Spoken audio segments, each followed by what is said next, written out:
Selamat sore, perkenalkan nama saya Angga Syaresta, status bekerja, jabatan pegawai pemerintah non-ASN, perusahaan DPR. Menurut saya, startup digital masih relevan di era ketidakpastian politik. Namun, strategi pertumbuhan scale fast yang selama ini populer perlu ditinjau ulang. Model pertumbuhan yang hanya berfokus pada kecepatan ekspansi dan valuasi tinggi seringkali membuat startup sangat bergantung pada pendanaan eksternal. Dalam kondisi pasar yang tidak stabil, investor bisa menjadi lebih hati-hati, sehingga startup yang terlalu agresif justru rentan mengalami kesulitan arus kas atau bahkan gagal mempertahankan operasional. Alternatif yang lebih berkelanjutan adalah strategi sustainable growth, yaitu mengutamakan efisiensi, menjaga unit economics, dan fokus pada profitabilitas jangka panjang.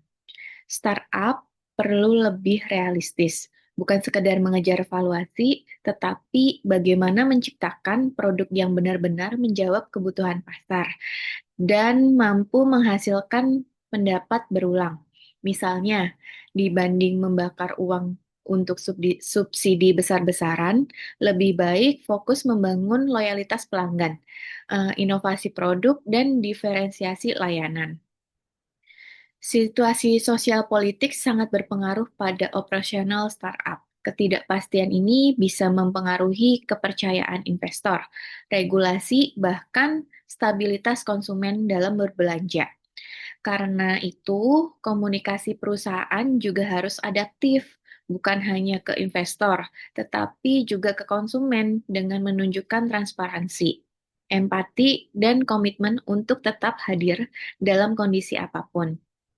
Bila saya membayangkan diri sebagai founder startup teknologi di Indonesia, saya akan lebih memilih strategi bertumbuh perlahan namun berkelanjutan. Pendanaan tetap penting, tetapi bukan berarti harus selalu mengejar investasi yang besar. Lebih baik membangun fondasi bisnis yang sehat terlebih dahulu, baru kemudian memperluas pasar secara bertahap.